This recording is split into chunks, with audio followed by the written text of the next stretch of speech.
Bonjour à toutes et à tous, je suis ravie de vous accueillir à ce webinaire organisé par la section Méditerranée orientale et Afrique de l'ILAE, la Ligue internationale contre l'épilepsie. Je me présente, je suis professeur Mjdoub Yousra, je suis professeur agrégé en médecine préventive à la faculté de médecine de Sfax, Tunisie. Et j'ai le plaisir de modérer cette session aux côtés de professeur Kauthar Kabesh. Vous connaissez tous sans doute déjà pour son engagement dans le domaine de l'épidémiologie. Donc, Dr Kauthar est professeur agrégé en pédiatrie à la faculté de médecine et de pharmacie de Tanja, Université Abdelmalek Saïdi. Elle est aussi spécialiste en neuropédiatrie et les maladies métaboliques au centre hospitalier universitaire Hamad El Khamas Tanja au Maroc. Donc, le thème de notre session aujourd'hui est essais cliniques pour les épilepsies pédiatriques passées, présents, futures. Une présentation passionnante assurée par le professeur Stéphane Auvin, qui est professeur de neurologie pédiatrique à l'Université Paris-Cité et chef service de neurologie pédiatrique à l'hôpital Robert Debré à Paris. Le professeur Auvin est une figure de référence dans le domaine de l'épilepsie pédiatrique et ses travaux ont grandement contribué à l'évolution des pratiques cliniques et de la recherche. Donc, cette conférence sera suivie d'une session questions-réponses. Donc, n'hésitez pas à poser vos questions dans l'onglet discussion tout au long de la présentation. Je cède maintenant la parole à professeur Kauthar Kabesh. Donc, professeur, à vous la parole. Merci beaucoup, Dr Yousra, pour cette belle introduction de ce sujet. Donc, justement, le sujet de cet après-midi est particulier. Souvent, on traite plus dans la LAE les différents syndromes épileptiques, mais là, c'est un pas en avant de la recherche et dans la région méditerranéenne. Donc, c'est vraiment très intéressant. Alors, comme vous l'avez déjà mentionné, notre orateur aujourd'hui est une figure très connue en matière d'épilepsie. C'est le professeur Stéphane Auvin, qui est épileptologue et neuropédiatre. Il est chef de service de neurologie pédiatrique à l'hôpital universitaire Robert Debré et aussi professeur à l'université Paris-Cité. Il est membre senior de l'Institut universitaire de France. Il dirige le programme épilepsie, le centre de référence des épilepsies rares à Robert Debré. Alors, professeur Auvin a une expertise clinique et scientifique qui porte surtout, entre autres, sur les épilepsies précoces de l'enfant et le développement de traitements antiépileptiques, avec une forte implication dans des essais cliniques de recherche. Il est auteur de plus de 300 publications. Donc, à l'échelle internationale, il est coprésident du groupe de travail Regulatory Affairs et rédacteur en chef adjoint de la revue Epilepsia. Donc voilà, c'est vraiment un parcours très très brillant et Inch'Allah, aujourd'hui, il va y avoir une séance très très intéressante et on profitera de l'expertise du professeur Auvin. Donc, professeur Auvin, à vous la parole.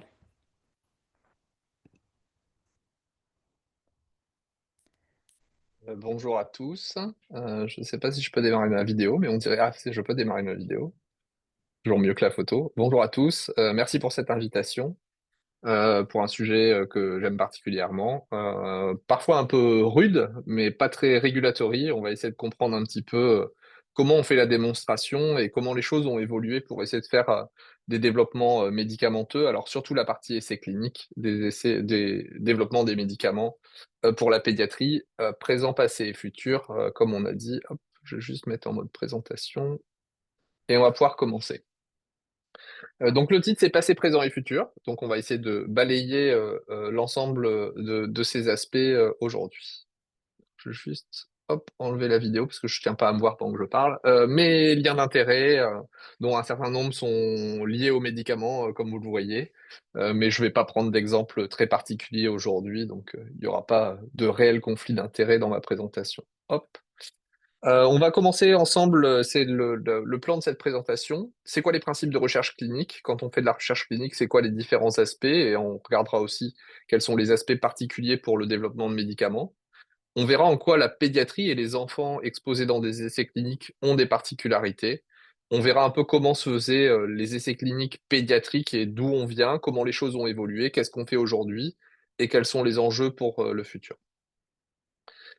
Principe de recherche clinique, la recherche biomédicale, c'est un aspect un peu complet. Nous, on va se focaliser aujourd'hui sur la recherche clinique et surtout l'évaluation d'efficacité et de sécurité des médicaments. Mais avant d'en arriver là, bah, il y a différents aspects de la recherche biomédicale. Il y a l'aspect de la recherche fondamentale qui est produire des connaissances, comment fonctionne le normal et l'anormal.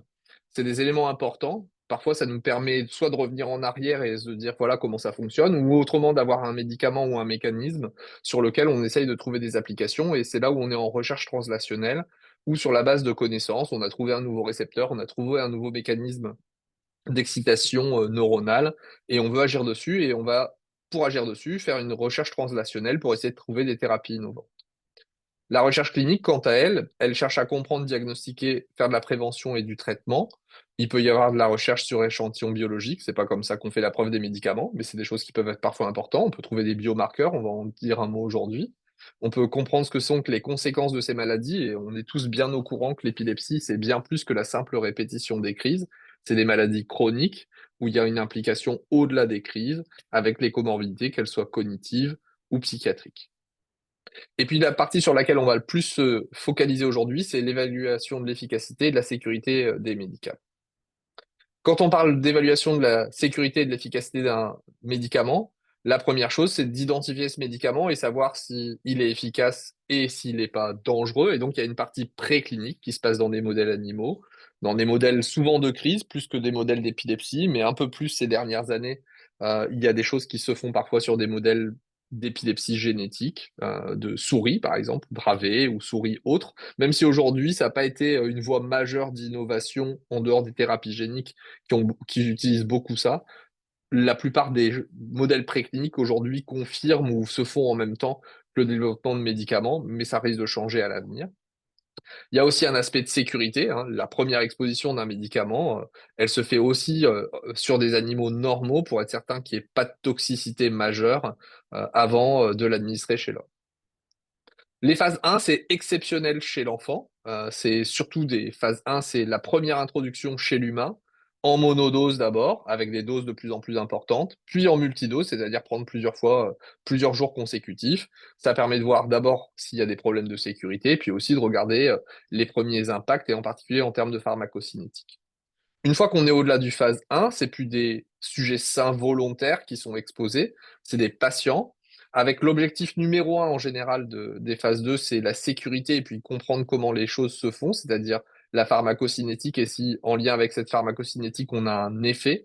Mais l'objectif numéro un des phases 2, c'est bien sûr de s'assurer de la sécurité, mais tout en ayant un objectif secondaire, c'est de comprendre l'interaction entre la pharmacocinétique et la pharmacodynamique pour faire un choix de dose, parce que vous n'allez pas pouvoir étudier 25 doses pour faire la démonstration d'efficacité plus tard. Les essais de phase 3, c'est des essais de preuve. On va faire la démonstration que le médicament est mieux.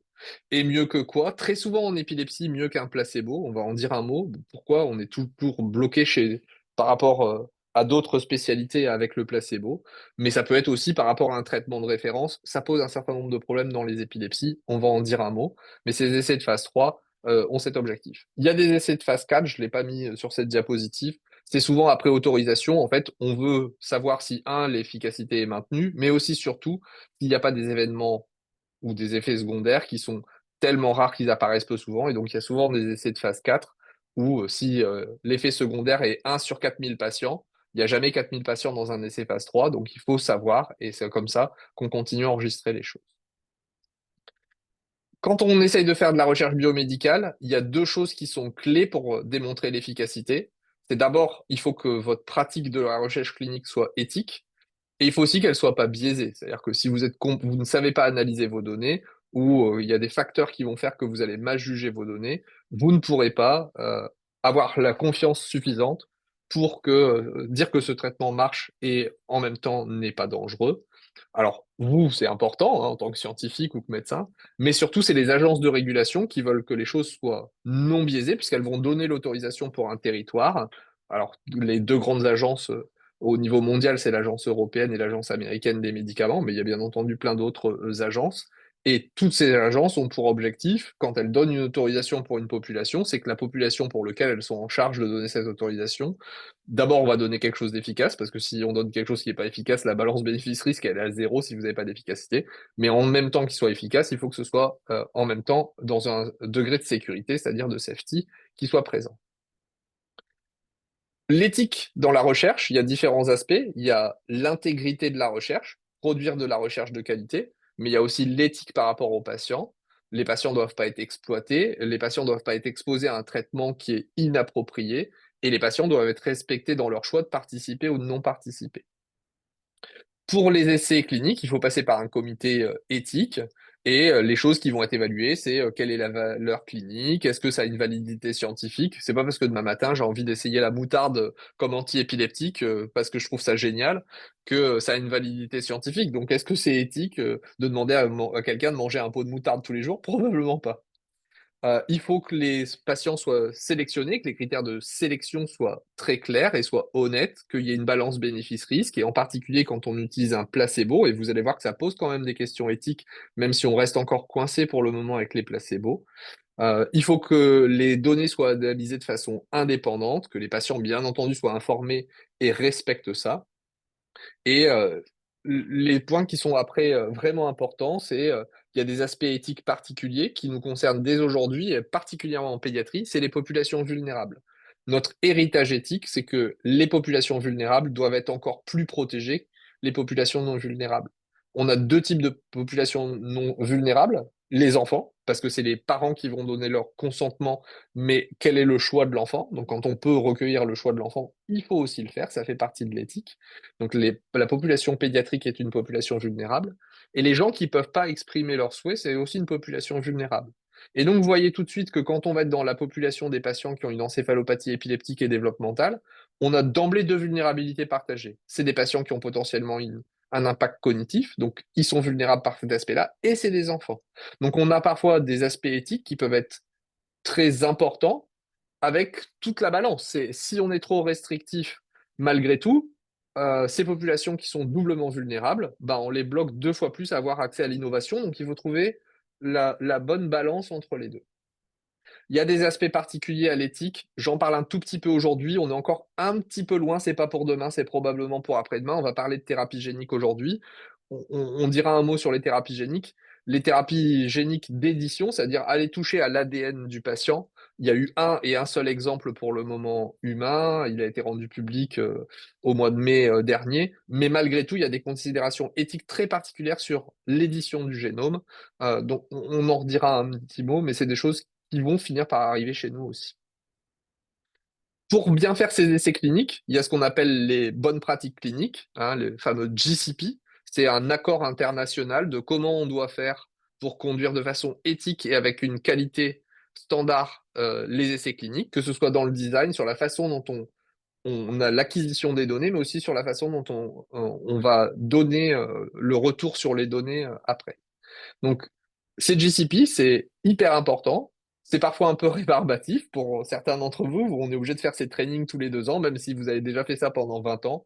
Tous les 2 ans, il faut refaire un training. Alors, elles évoluent. Maintenant, on est au GCP numéro 3. Mais c'est vraiment des choses qui sont extrêmement importantes pour produire des données de qualité et qui respectent l'éthique des essais cliniques.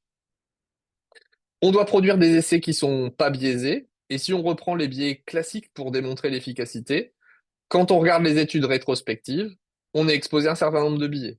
Les biais de sélection, ok, je peux identifier tous mes patients qui ont une épilepsie, on va dire le syndrome de Dravet par exemple, mais comment je les sélectionne? À partir de 2 ans, à partir de 5 ans, à partir de 10 ans, je peux choisir ma population et finalement, ce biais de sélection, puisque je vais chercher dans des dossiers que j'ai déjà, va pouvoir influencer la façon dont les résultats vont être présentés. Voire même, j'ai pris toute ma population, puis oh là là, les moins de 2 ans, ils sont pas si super que ça. Bon, mes critères d'inclusion, ça va être 2 ans, 10 ans, ou 2 ans, 18 ans. On a un biais de sélection. On a un biais de détection, c'est-à-dire que ben, même si on produit des dossiers de qualité, tout n'est pas forcément rapporté ou tout n'est pas rapporté de la façon dont on voudrait. Donc on a aussi un biais de détection des événements, en particulier quand on fait des études rétrospectives. C'est facile de retrouver l'efficacité, mais les effets secondaires mineurs ou qui nous semblent ou qui peuvent sembler mineurs au clinicien qui fait sa consultation, et ben à ce moment-là, on a un biais de détection. Il y a des petites choses qui sont potentiellement impactants sur la qualité de vie des patients qui vont avoir lieu. Et puis, il y a le biais de rapport, je vous l'ai déjà dit, vous avez toutes les données, et la façon dont vous allez construire votre rapport, ça va être finalement un peu un storytelling. Vous allez dire, ah non, mais eux, ils sont particuliers dans ce syndrome avant tel âge, et pas sélectionner ces patients. Et donc, vous avez un biais de rapport. Dans les études prospectives non contrôlées, vous pouvez aussi avoir des biais de sélection, des biais de performance, des biais de détection et des biais de rapport. Donc, il existe, quand c'est non contrôlé, aussi des biais qui existent dans ces études. Et puis, la façon dont, si c'est pas contrôlé et que si c'est pas en aveugle, la façon dont les gens vont vous rapporter les données en disant, bon, bah non, quand même, ce traitement, j'y crois beaucoup. Alors, oui, bon, ils m'ont dit 40% de baisse de crise. Bon, oui, c'est peut-être 50. J'exagère, je ne dis pas que les gens mentent, mais on est biaisé. Et on l'est dans ces cas-là quand les choses sont non contrôlées. Pour éviter les biais dans les essais de phase 3, pour démontrer l'efficacité, le gold standard reste les essais randomisés. Alors, en épilepsie, beaucoup contre placebo. Et la raison pour laquelle on reste beaucoup bloqué dans les placebos, dans les épilepsies, c'est quoi le standard of care? Allez, on va prendre un exemple. Épilepsie avec crise focale. Est-ce que la carbamazépine est le standard of care? Si je dis oui, toutes les femmes en âge de procréer et qui ne prennent pas de contraception ou qui veulent prendre une contraception, elles sont soit embêtées, soit on va les exclure. Prenons un exemple. Je veux faire un essai randomisé dans le cadre des épilepsies avec des crises généralisées tonico-cloniques. Est-ce que le standard of care, c'est le valproate? J'exclus encore une fois toutes les femmes en âge de procréer. Et pour les hommes, avec le doute qu'il y a eu, qui est plus s'il y a un doute que ça, mais qu'est-ce qu'on fait? Est-ce que c'est mon standard of care? Donc je vais éliminer toute une population de mes patients? Ou éventuellement, si je dis oui, mais je sais pas quoi, on va dire, je vais m'intéresser particulièrement à une comorbidité, mais je peux pas prendre tous les patients qui ont du lévétiracétam parce que ils ont parfois un peu plus de troubles de l'humeur ou un peu plus de dépression, et je suis un peu inquiet, donc je veux pas les mettre. C'est la première molécule prescrite dans les pays comme dans la plupart des pays, hein. Ou en tout cas en France, c'est clairement le cas. La première monothérapie le plus souvent, rarement débutée par un épileptologue, c'est le lévétiracétam. Donc on reste bloqué dans ces essais avec placebo. Les patients rentrent dans l'essai, phase 3, ils comptent les crises, et puis au bout d'un moment, ces populations, elles sont tirées au sort. Soit elles vont avoir le traitement après une période de titration, soit elles vont avoir le placebo, et puis on va comparer le temps d'exposition, qui est en général 3 fois plus long que le temps d'observation, et dans le temps d'évaluation, on va comparer la fréquence des crises ici par rapport à ici, et puis ici par rapport à ici, et on va, avant l'essai, définir c'est quoi notre seuil d'efficacité, qu'est-ce qu'on veut voir comme différence, et sur cette base-là, on va finir par dire, j'ai besoin de autant de patients dans un bras et autant de patients dans un autre bras pour démontrer l'efficacité. Mais vous répondez seulement à cette question-là. Après, bien entendu, dans le cadre de l'essai, les patients qui ont été sur placebo, ils vont rentrer dans l'étude d'extension, ce qui leur permet pas simplement de dire hey, merci d'avoir joué, vous avez été exposé contre placebo, on a fini l'étude, mais aussi de leur donner accès à un traitement malgré tout. C'est un peu le gold standard, et ça le reste pour le moment, ce gold standard de ces essais phase 3. On va voir comment on peut faire évoluer les choses et comment on travaille à faire évoluer les choses. Donc si j'essaye de remettre un petit peu aujourd'hui, et ça vous permet d'avoir un petit prisme de lecture des travaux qui sont publiés, hein. C'est pas parce que c'est publié que ça veut dire que c'est une démonstration. La pyramide des preuves, c'est le plus bas niveau, c'est les opinions d'experts, parce que biaisé de A à Z, même si les experts sont fameux, connus, avec plein de publications, ça reste des opinions d'experts. Les séries de cas, 10 patients, euh, ça reste un problème. Et un des problèmes, c'est ce qu'on appelle le biais de publication. Si demain matin, j'utilise la moutarde chez 10 patients et j'en ai 8 qui baissent de 80% de leur fréquence de crise, et que j'envoie ça à une revue, ils vont dire waouh, 80% de baisse de crise chez 8 patients sur 10, énorme. C'est plus facile pour un éditeur de se dire il faut que je publie ça. Que si vous envoyez un papier en disant j'ai essayé la moutarde chez ces patients et il n'y a rien qui marche, on dirait ouais, pas très surprenant.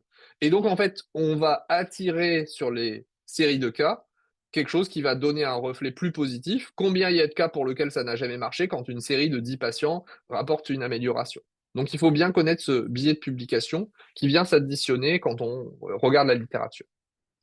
Il y a les études observationnelles avec les biais, qu'elles soient rétrospectives ou prospectives, on en a parlé.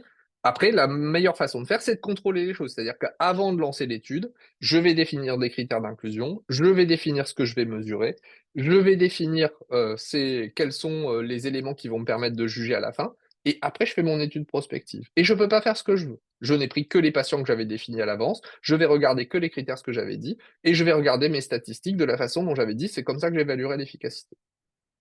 Et puis en haut de la pyramide, on a les essais randomisés versus placebo ou versus pas placebo, mais on a déjà parlé dans le cadre des épilepsies pourquoi on est souvent versus placebo. Et puis quand on met tous ces essais ensemble et on en fait une analyse combinée, en particulier quand les critères d'inclusion et les critères de jugement sont identiques, c'est ce qu'on appelle les méta-analyses. Et là, on est en haut de la pyramide parce qu'on a combiné plusieurs essais. Alors, encore une fois, je vous ai dit, c'est la façon de démontrer l'efficacité. Mais est-ce que c'est vraiment si parfait que ça? Ben non, c'est loin d'être parfait. Notre population, pour entrer dans l'étude, elle a des critères d'inclusion et d'exclusion. Donc on sélectionne notre population. Par exemple, si je prends les épilepsies généralisées idiopathiques pour les essais cliniques qu'on fait dans le cadre des épilepsies généralisées idiopathiques de l'adolescent, le critère de jugement jusqu'à aujourd'hui, c'est les crises tonico-cloniques généralisées. Vous savez tous comme moi que la plupart des patients qu'on voit qui ont une épilepsie généralisée idiopathique, avec une monothérapie ou avec la deuxième monothérapie, ils font peut-être des myoclonies s'ils ont une EMJ, ils font peut-être des absences s'ils ont une épilepsie absence de l'adolescent. Ils font quand même rarement des crises tonico-cloniques généralisées et très souvent, quand ils en font, c'est sur non-observance. Donc la population des patients pour lesquels je vais faire une démonstration d'efficacité, c'est les quoi? 5 à 10% de pharmacorésistants qui prennent bien leur traitement. Donc je sélectionne ma population. Est-ce qu'elle est vraiment représentative? Dans le cadre des épilepsies généralisées idiopathiques avec crise tonico-clonique généralisée, oui, très probablement, puisque les AMM viennent de cette population qui a été sélectionnée et finalement, ça marche très bien en première intention. On sélectionne parfois des populations plus sévères, parce qu'en fait, il faut enregistrer des événements. Si sur 4 semaines, vous avez 0 crise ou une crise, comment vous allez mesurer si vous avez une efficacité? Parce qu'il faut un certain nombre d'événements, par exemple, classiquement, c'est 4 crises sur 4 semaines, pour pouvoir mesurer sur les 12 semaines qui suivent comment ça change. Donc finalement, on a une sélection d'une population qui n'est pas le reflet de la vraie vie de l'ensemble de nos patients. On a des problèmes éthiques avec le placebo, on va en reparler tout à l'heure. Ça limite la pratique clinique, on va en reparler tout à l'heure. Je vous l'ai déjà dit, quand on fait un essai randomisé, on choisit son critère de jugement, on choisit l'amplitude de traitement qu'on va mesurer, et c'est à une et une seule question qu'on va répondre. Toutes les autres parties du papier où il y a des petits p, c'est exploratoire, il faudra voir dans un deuxième temps. Est-ce que c'est vraiment le reflet de la maladie? Pas toujours. Il y a des épilepsies où c'est tout aussi important les comorbidités que les crises. Et donc, est-ce qu'on le mesure? Comment on le mesure? Et on a encore des limites aujourd'hui avec ça, on va en parler aussi aujourd'hui. Même si c'est pas parfait, malgré tout, on a réussi à faire quand même plein d'essais randomisés pour les épilepsies avec crise focale, pour les crises tonico-cloniques généralisées des épilepsies généralisées idiopathiques, pour les crises convulsives dans le syndrome de Dravet, pour les crises qui donnent des chutes dans le syndrome de Lennox-Gastaut. Donc, c'est pas parfait, mais le parfait, c'est parfois l'ennemi du bien. Si on veut faire l'essai clinique parfait, on fera jamais d'essai clinique, on n'aura donc pas de résultats, pas de médicaments sur le marché, c'est-à-dire nos patients n'ont pas de traitement. Donc, à un moment, oui, il va falloir qu'on accepte que ces designs ne soient pas parfaits, mais il faut travailler pour les faire évoluer, et c'est aussi ce dont je vais parler aujourd'hui. Le critère de jugement classiquement sur les crises, en pratique, c'est la baisse des crises. L'Agence européenne des médicaments demande les répondeurs, c'est-à-dire ceux qui baissent de 50% de la fréquence des crises ici par rapport à ici. Et l'Agence américaine des médicaments demande la médiane de baisse des crises, c'est-à-dire combien en médiane ça a baissé ici par rapport à ici. C'est regardé un petit peu différemment, mais quand même une même réalité, c'est-à-dire la baisse de la fréquence des crises. Dans l'absolu, on pourrait dire, hey, c'est pas du tout parfait ce truc. Nos patients, ils veulent pas baisser de 50% leur fréquence de crise, ils veulent être libres de crise. Mais voilà, vous savez comme moi que les designs aujourd'hui, en particulier puisqu'on inclut des patients qui ont déjà une épilepsie diagnostiquée et déjà un traitement, sinon ce serait vraiment problématique de les mettre versus placebo avec 0 traitement. Malgré tout, eh ben, on n'a quand même pas tant de ça de patients qui sont libres de crise. Donc on est obligé, avec des patients qui sont déjà sous traitement, de prendre la réduction des crises, qui est dans l'absolu pas franchement ce qu'on veut comme soignant. On voudrait que l'ensemble de nos patients fassent plus de crise. Ça, c'est un peu les grands principes de la qualité de recherche, qu'est-ce qu'on fait en éthique, pourquoi on veut des essais non biaisés, quelle est la technique classique de démonstration et les principes de base, et comment on a fait évoluer les choses, on va en parler. Mais avant ça, je voudrais aborder la question des essais pédiatriques.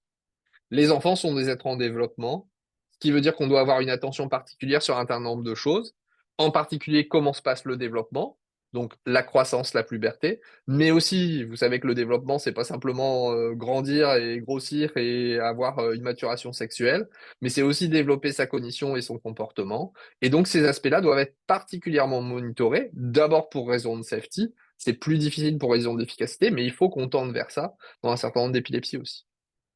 Vous savez qu'on a un certain nombre de syndromes qui peuvent se voir aggravés par certains antiépileptiques, la carbamazépine dans les épilepsies absence de l'enfant, la lamotrigine dans le syndrome de Dravet, en particulier chez l'enfant, peut-être un peu moins sûr chez l'adulte. Et donc, on sait qu'un certain nombre de syndromes peuvent être aggravés par certains antiépileptiques, et ça, il va falloir l'évaluer aussi dans le développement d'un médicament pédiatrique. Les doses, les doses de l'adulte ne sont pas les doses de l'enfant, et c'est pas toujours aussi simple que ça d'extrapoler du jour au lendemain. Il peut y avoir des particularités de pharmacocinétique, et ça c'est juste, je reprends les différents systèmes un peu de maturation, que ce soit de la fonction rénale ou de la fonction gastro-intestinale, ça a moins d'impact, mais aussi au niveau hépatique, et particulièrement au niveau hépatique, hein, vous savez que les cytochromes, en fonction de l'âge, eh ben, ils n'ont pas tous le même développement. Ce qui veut dire que, à un moment ou à un autre, en fonction de votre âge de développement, vous pouvez être métaboliseur beaucoup plus rapide d'un médicament, c'est-à-dire que les taux sériques vont être plus bas, avec chez les enfants besoin de donner plus pour avoir la même exposition sanguine et donc probablement cérébrale. Même chose, la filtration glomérulaire au niveau rénal, c'est pas quelque chose qui est complètement stable au cours du temps, et donc il va falloir tenir compte de ces aspects-là. C'est surtout vrai pour les moins de 4 ans et encore plus vrai pour les moins de 2 ans, mais c'est des choses qui doivent être prises en compte dans un développement médicamenteux. Dans le cadre des essais randomisés, on a réussi, enfin, c'est un travail de méta-analyse qui a été fait, hein. Je vous ai mis le titre et puis le box plot, mais on va revenir dessus. On a réussi à montrer que dans les essais pour les épilepsies avec crise focale, le taux de répondeur au placebo est plus important en pédiatrie que chez l'adulte. Quand on regarde un petit peu, et voilà, c'est un peu ce qui a été montré ici, les essais d'adultes par rapport aux essais de pédiatrie, vous voyez que le taux placebo eh ben, est supérieur, le taux de réponse est supérieur dans le bras placebo en pédiatrie par rapport à l'âge adulte, alors qu'il est il n'est pas différent pour les antiépileptiques. Il y a différentes raisons, et en particulier la question qui se pose, c'est est-ce que ça a été enlevé pour un raison d'effet secondaire ou est-ce que ça a été enlevé en pédiatrie et c'est pour ça qu'on a un taux de placebo plus important à cause d'une aggravation des crises. Quand on regarde un petit peu, le taux d'arrêt dans l'essai clinique pour effet secondaire ou le taux pour aggravation des crises, dans les antiépileptiques, que ce soit enfant ou adulte, pas de différence. Pour les effets secondaires, c'est pas, il y a plus d'effets secondaires en pédiatrie qui conduit à plus souvent d'arrêt. Par contre, vous voyez que dans le bras placebo, euh, il y a plus d'arrêt en pédiatrie. Ce qui veut aussi dire que c'est probablement pas l'arrêt par aggravation des crises qui joue un rôle ici. Toujours est-il qu'il faut prendre en compte ça si vous voulez développer un antiépileptique pour épilepsie avec crise focale à un moment ou à un autre, vous n'avez pas tellement le choix. Il va falloir prendre en compte que l'effet placebo est plus important dans les essais pédiatriques pour les crises focales.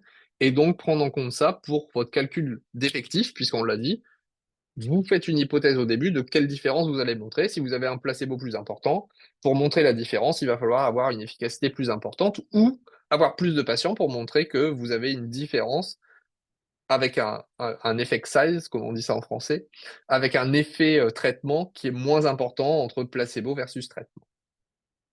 Alors, c'est probablement pas vrai dans toutes les épilepsies. Là, je vous ai remis un tableau qu'on avait fait dans les épilepsies rares, où vous retrouvez le taux placebo, et vous voyez que là, la première partie du tableau, vous avez le syndrome de Dravet, la deuxième partie du tableau, vous avez le syndrome de Lennox-Gastaut. Souvent, les placebos sont quand même assez bas, mais c'est pas toujours vrai. Vous voyez, on peut avoir 17% de placebo dans certains essais randomisés, Dravet, ou ici, Lennox-Gastaut. Donc il faut savoir prendre en compte cet aspect-là et prendre en compte l'ensemble des essais qui ont déjà été faits pour ne pas faire une erreur dans vos calculs. En dehors de cette problématique de la pharmacologie développementale, l'effet placebo, il y a d'autres enjeux très particuliers aux essais pédiatriques. D'abord, les essais pédiatriques sont moins fréquents parce que souvent ça arrive à la fin de cycle du molécule, mais aussi les parents, mais aussi pas que les parents, les investigateurs ont plus d'anxiété à mettre un enfant dans un essai clinique qu'un adulte, que la randomisation est souvent plus difficile à accepter en pédiatrie que chez les adultes, c'est-à-dire vous allez rentrer dans un essai et soit vous allez avoir le traitement, soit vous allez avoir le placebo. qui n'est pas tout à fait vrai, puisqu'en fait, il y a toujours un essai d'extension après. Donc, en fait, c'est pendant 4 semaines, vous allez compter vos crises. Soit vous aurez le traitement tout de suite, vous ne le saurez pas et je ne le saurai pas. Soit vous aurez vous aurez un placebo, mais dans ce cas-là, vous aurez le traitement 3 mois après. Mais malgré tout, quand on a une épilepsie et qu'on continue de faire des crises, il est tout à fait normal comme patient et comme parent de patient qu'on puisse avoir accès tout de suite. Mais avoir accès tout de suite à quoi? À quelque chose qui est en train d'être étudié, et dont on n'a pas encore la certitude. Le coût des essais randomisés en pédiatrie, c'est assez vrai. On a déjà abordé les aspects éthiques particuliers, hein. La pédiatrie, c'est une population vulnérable. Et quand vous avez un patient en pédiatrie qui a une encéphalopathie développementale épileptique, vous avez double vulnérabilité. On va reparler des SUDEP et du placebo. Il y a quelques diapos dédiés à cet aspect du placebo. Et puis, le fait que l'aspect placebo est plus important dans les épilepsies avec crise focale, ça sous-entend parfois qu'on est obligé d'exposer plus de patients dans des essais randomisés parce que le calcul d'effectifs va nécessiter plus de patients pour montrer la différence qu'on veut montrer. Alors, pour favoriser les essais pédiatriques, il y a des règlements de médicaments qui ont fait pour promouvoir les essais médicamenteux. Il y en a un aux US, il y en a un en Europe. C'est des choses qui ont pratiquement 20 ans aujourd'hui. Donc, en fait, les sponsors, les gens qui développent les médicaments, doivent déposer un plan, soit à l'agence, enfin, en général, c'est et à l'agence américaine et à l'agence européenne, pour expliquer comment ils vont faire pour développer en pédiatrie, quelles sont les opportunités.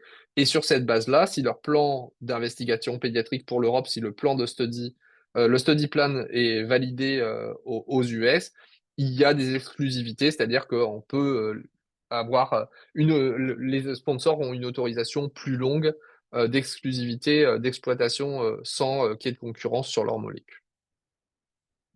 Voilà un petit peu où on en est. On a fait le panorama de comment on fait de la recherche et quels sont les aspects, quelles sont les particularités pédiatriques. Maintenant, on va regarder comment les médicaments antiépileptiques ont été développés chez l'enfant, qu'est-ce qui se passait jusqu'à aujourd'hui, et puis on fera présent et futur. Initialement, et avant les plans d'investigation pédiatrique, et même au début des plans d'investigation pédiatrique, en général, ce qui se passait, c'est, vous savez que pour avoir une autorisation, il faut faire 2 essais phase 3. Donc en fait, chez l'adulte, il y avait 2 essais phase 3, souvent en add-on, c'est-à-dire des patients avec épilepsie focale pharmacorésistante, puis ils étaient avec leurs critères d'inclusion, soit placebo, soit le traitement. On faisait 2 essais randomisés sur le plan international. Quand les 2 essais étaient cohérents, ça donne une AMM. Si la molécule était à large spectre et qu'il n'y avait pas d'inquiétude par rapport ou une potentialité d'efficacité et pas d'inquiétude sur un effet aggravant, les essais phase 3 de l'adulte commençaient très souvent avant les essais pédiatriques, parfois un petit peu après quand le règlement pédiatrique est apparu. Mais très souvent, ce qui se passait, c'est qu'après les phases 3 pédiatriques dans les épilepsies avec crise focale, on reproduisait la même chose chez l'enfant, ce qui veut dire que très souvent, l'AMM était donnée chez l'adulte, et les patients qui avaient essayé toutes les molécules disponibles, ben, le fait de ne pas faire d'investigation pédiatrique, de ne pas faire ces effets phase 3 avec les crises focales chez l'enfant, ben, c'était juste la promotion d'utilisation off-label. Off-label, c'est pas forcément un drame, mais malgré tout, on expose des patients pour lesquels on ne connaît pas l'efficacité, on ne connaît pas la safety pour leur âge. Ça ne veut pas dire que ça marche systématiquement chez l'enfant. On va en reparler pour les crises focales. Et puis, vous savez comme moi, même si les épilepsies avec crise focale, malgré tout, c'est quand même les épilepsies les plus fréquentes de l'enfant, on a plein de syndromes, il y a plein de types d'épilepsies différents. Ça veut dire que, en faisant ces plans d'investigation, on a investigué qu'une certaine partie des épilepsies et on laissé sans traitement ou sans traitement autorisé, et même en dehors de l'autorisation, sans connaissance scientifique sur ces molécules dans certains syndromes. On peut toujours faire des études rétrospectives et prospectives et blablabla, mais on a le même biais dont je vous ai parlé initialement. Et malgré tout, faire un essai contrôlé, même si c'est contrôlé non randomisé ou un essai randomisé, eh ben, c'est pas du tout le même coût que d'aller ouvrir ces archives pour faire une étude rétrospective. Et là aussi, il y avait une problématique très particulière. Au bout d'un moment, malgré tout, le sentiment, c'était que tous les antiépileptiques qui marchaient dans les épilepsies avec crise focale chez l'adulte marchaient en pédiatrie. Donc, pourquoi passer du temps à démontrer un truc qui marche dans les crises focales chez l'enfant, quand on a l'impression que ça marche tout le temps, comme chez l'adulte, et laisser de côté 40 à 50% des épilepsies de l'enfant non investiguées. Donc, une des façons de faire, et ça c'est de l'histoire, ça a été de travailler sur est-ce que l'efficacité, et je parle que de l'efficacité, est-ce que l'efficacité dans les épilepsies et crises focales, quand ça a été montré chez l'adulte, est-ce que c'est extrapolable chez l'enfant? Et jusqu'à quel âge? Donc, c'est ce qui a été fait, c'était cette méta-analyse qui avait été faite à l'époque, qui finalement avait regardé tous les essais pour les épilepsies avec crise focale, à l'époque on disait encore partial onset seizures, de 2 à 18 ans, et ils ont comparé aux adultes, et ce qui a été regardé, que ce soit avec le critère américain, median seizure reduction, que ce soit avec le responder rate, plutôt le critère Agence européenne des médicaments. Et au final, à chaque fois qu'une démonstration a été faite chez l'adulte d'efficacité, l'efficacité existait en pédiatrie au moins jusqu'à l'âge de 2 ans de façon à peu près certaine. Ce qui a abouti à l'échelle européenne, mais aussi à l'échelle américaine, que jusqu'à l'âge de 4 ans, si l'efficacité est démontrée, on peut dire que dans les épilepsies avec crise focale, encore une fois, crise focale uniquement, que ça marche aussi chez l'enfant jusqu'à l'âge de 4 ans en termes d'efficacité et que c'est pas l'efficacité qu'on a besoin de démontrer. Par contre, on ne peut pas dire qu'on ne doit pas faire de recherche et d'exploration pédiatrique, hein. On a dit quelles étaient les caractéristiques des enfants, et en particulier les caractéristiques de la pharmacocinétique peut être différente. Les effets secondaires peuvent être différents. Et puis, les enfants, c'est des êtres en développement. Donc, il faut s'assurer que la croissance, la puberté, la cognition et le comportement restent beaux. Ce qui est aussi finalement un progrès, puisqu'en fait, dans ces essais, les patients étaient observés, comptaient leurs crises, avaient une titration, étaient suivis avec l'ensemble des paramètres que je viens d'expliquer, mais il n'y avait pas de groupe comparatif, il n'y avait pas de placebo, puisqu'on assume que l'efficacité, elle est identique grâce à tous les essais randomisés qui avaient été faits par le passé, chez l'enfant comme chez l'adulte. Alors encore une fois, on a dit c'est bien, il y a les épilepsies avec crise focale, mais il y a plein d'autres syndromes. On va en parler un petit peu aujourd'hui, juste pour vous montrer l'hétérogénéité. On a un certain nombre d'essais chez l'adulte, parfois qui descendent chez l'adolescent pour les crises généralisées tonico-cloniques dans les épilepsies généralisées idiopathiques. On a des essais pour les Lennox-Gastaut, on a des essais pour le syndrome de Dravet, mais on a quand même des limitations. Parmi les épilepsies avec crise focale, les épilepsies autolimitées à pointe centro-temporale, le fameux SELECT. Bon, il y a quelques essais randomisés publiés, mais en fait, j'ai mis but, 3 petits points, aucun de qualité qui permette de conclure quoi que ce soit. La méthodologie est soit pas robuste, soit c'est biaisé. Donc en fait, malgré tout, aujourd'hui, c'est quoi la bonne indication dans les épilepsies autolimitées à pointe centro-temporale quand il faut les traiter? Bah, on ne sait pas trop. Dans le syndrome des spasmes infantiles, pareil, plus de 10 essais randomisés. À peu près tous les essais, c'est une comparaison de quel corticoïde. Un corticoïde oral versus la CTH, ou la CTH petite dose versus haute dose. Et comme jamais rien n'a été fait exactement avec les mêmes doses, on peut même pas faire de méta-analyse en réseau pour dire la meilleure dose, c'est celle-là. Ou la meilleure molécule, c'est celle. Donc, on sait que les corticoïdes, c'est bon. Que ce soit sous version ACTH ou orale, hein, il n'y a pas de discussion que ça fait partie de l'arsenal thérapeutique. Mais on reste limité. Une fois qu'on a utilisé les corticoïdes, alors le vigabatrin fait partie aussi des essais randomisés qui ont été faits, bah en fait, c'est quoi la troisième ligne? Avec quel degré de preuve? Et on reste bloqué là. Alors, il y a eu d'autres essais randomisés, hein, je veux donner des exemples, et ça, c'est un essai purement académique qui a été très bien fait et qui a pris en charge un aspect un peu complet de ce qu'est l'épilepsie absence de l'enfant. Vous savez que dans l'épilepsie absence de l'enfant, il y a certes des absences, mais il y a aussi 30% des patients qui ont un trouble attentionnel dès le début, donc c'est un tiers de la population a un trouble attentionnel. Et donc, dans le critère dans cet essai qui a été fait, ils ont voulu regarder 3 molécules classiquement prescrits dans les absences, le valproate, l'étosuximide et la lamotrigine. Et ils ont utilisé 2 critères de jugement. Est-ce qu'il y a encore des absences? Oui, non. Et est-ce que on a un trouble attentionnel et dans quelle proportion de la population? Donc ils ont randomisé, ils ont fait leur calcul d'effectifs en disant nous on va voir les absences disparaître et puis on va regarder qu'est-ce qui se passe sur le plan des troubles attentionnels. Et vous voyez, ils ont randomisé 155 patients en étosuximide, 149 en lamotrigine, 147 en valproate. Ça, c'est les critères à l'inclusion. Les plus de 6 ans, vous savez que les moins de 6 ans, c'est des formes parfois un peu plus difficiles. Euh, la proportion de troubles attentionnels, bon, 30%, c'est ce que je vous ai dit. Et puis, c'est des patients qui n'avaient pas d'atteinte cognitive. Mais ça, on le sait très bien que les épilepsies absence de l'enfant n'ont pas de troubles cognitifs. Le critère de jugement principal, ne plus faire d'absence. Vous voyez que étosuximide 53%, acide valproïque 58%. Par contre, la motrigine 29%. Ça veut dire que si on veut regarder le critère de jugement, un des critères de jugement principal, c'est avoir moins d'absence. En termes d'efficacité, étosuximide et valproate, les deux, sont mieux que la motrigine. Critère de jugement secondaire, trouble attentionnel.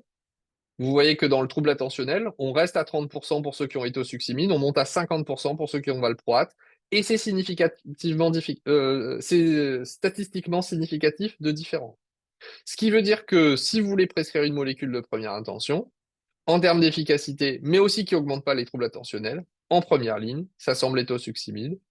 En deuxième ligne, ça semblera le valproate, avec une problématique où vous allez augmenter votre trouble d'attention. Ce trouble d'attention, si vous continuez à suivre les patients, ben malheureusement, il reste présent. Alors l'efficacité, elle reste stable, mais le trouble attentionnel, il reste présent également, pardon, c'est ici. Certes à la fin de l'essai, mais 12 mois après, vous avez toujours 56% qui ont un trouble attentionnel dans le groupe valproate, et on reste aux 30% qui sont liés avec la neurobiologie, mais ce qui veut dire aussi que quand vous soignez une épilepsie absence de l'enfant, même si vous supprimez les absences, et que vous ne les avez pas aggravées avec votre traitement, il y a encore 30% qui gardent un trouble attentionnel. Alors je diverge un peu du sujet aujourd'hui, mais bon, c'est quand même un sujet auquel je me suis intéressé, le TDAH des patients avec épilepsie, et des enfants avec épilepsie. Ce qui veut dire que quand votre patient avec une épilepsie absence de l'enfant fait plus de crise ou est au succimide, la consultation d'après, c'est dépistage du TDAH, d'autant plus qu'ils ont des formes inattentives pures. Donc, vous passerez à côté si vous ne les cherchez pas. Voilà un petit peu où on en est. Qu'est-ce qu'on a fait jusqu'à aujourd'hui? On a essayé de faire progresser les choses, pas faire inutilement des essais pour épilepsie avec crise focale chez l'enfant, ou en tout cas changer le design. Ça permet de ne pas exploser au placebo, regarder la safety, mais pas avoir à démontrer l'efficacité. Où on en est aujourd'hui? Ben, aujourd'hui, on a encore pas mal de limitations dans nos essais. Je vais remis notre design un petit peu classique, la baseline, le tirage au sort, la randomisation, le taux de maintenance, et puis après la transition vers l'open extension avec surtout vérifier que l'efficacité est maintenue dans le temps pour ceux qui avaient déjà le traitement, permettre d'accéder au traitement pour ceux qui étaient sous placebo. On a déjà évoqué un petit peu ensemble, ces essais sont pas parfaits, les critères d'inclusion. Dans les patients qui ont une épilepsie myoclonique juvénile, ben, on sélectionne quand même des patients qui sont pharmacorésistants, ça existe quand même pas tant que ça. Le syndrome de Dravet en 2025, avec les différents traitements auxquels on a accès aujourd'hui, c'est-à-dire entre le stiripentol, le cannabidiol et la fenfluramine, est-ce que vraiment on a encore un réservoir de patients qui font 4 crises par mois? Puisque c'est un peu le critère classique d'exclusion. Et s'ils font 4 crises par mois, est-ce que c'est vraiment une population pour laquelle on va encore réussir à faire bouger la fréquence des crises, ou est-ce que c'est une population très particulière? Et je pense notamment, mais j'ai pas la réponse, hein, c'est une de mes questions, les patients qui font des séries de crises toniques nocturnes à un moment ou à un autre, est-ce que vraiment on est efficace sur ça, ou est-ce qu'on sélectionne pas cette sous-population très particulière parmi les patients qui ont un syndrome de Dravet? Et si je les sélectionne, est-ce que c'est le reflet de la bonne population? Alors, on a dit dans les épilepsies généralisées idiopathiques, probablement oui, mais les autres, on ne sait pas tellement. La fréquence des événements, est-ce que c'est le vrai reflet de la population? Et puis, tous les patients pour lesquels, bah, finalement, on ne pourra pas les inclure, parce que bah, ils n'ont pas la bonne fréquence des crises. Et quelque part, on peut aussi se sentir, comme parent, comme patient, de dire, bah, c'est quand même pas très juste, il y a des nouveaux traitements, nous, on a tout essayé et on ne peut pas accéder parce que notre enfant n'est pas assez malade. Bon, vous voyez un petit peu, oh, pardon, je ne savais pas que je pouvais déclencher des ballons. Et quelque part, ça pose des questions aussi éthiques, quelque part, mais encore une fois, avoir le design parfait qui est inclusif pour tout le monde, ben, le parfait permet pas toujours de réussir à faire des essais, ce qui veut dire que on rejoint une éthique sociétale de ben, si on veut le truc parfait, on fera rien, et si on fait rien, on n'a pas d'innovation pour nos patients. The perfect is the enemy of the good, c'est ce que je viens de vous dire. Et encore une fois, malgré tout, ça a permis de mettre quand même un certain nombre de molécules, plus d'une quinzaine pour les épilepsies avec crise focale, 5 ou 6 pour les épilepsies généralisées idiopathiques, 3 pour l'Lennox, 7-8 pour le syndrome de Lennox-Gastaut, et j'ai dit 3, mais c'était pour le Dravet, et puis d'autres sont en cours de développement. Donc malgré tout, on ne peut pas non plus complètement jeter le bébé avec l'eau du bain en disant ouais, les essais randomisés, c'est has-been, ça sert à rien, parce qu'on ne prend pas en charge. Même si on peut critiquer les choses, il faut les faire progresser. Il y a le problème du placebo. Euh, Pendant le temps de maintenance, vous vous exposez au placebo de façon illégitime. Ça veut dire que vous retardez l'accès à un traitement efficace, si le traitement démontre son efficacité. Et puis, vous avez un risque. Le risque, c'est les SUDEP, en particulier dans les encéphalopathies épileptiques et développementales, hein, vous voyez, ici, en fonction de l'âge, dans cette population, ben, quand est-ce que sont les SUDEP? Vous voyez, il y a pas mal de patients avec un syndrome de Dravet, mais pas que, hein. Il y a des SN8A, il y a des SXVPA.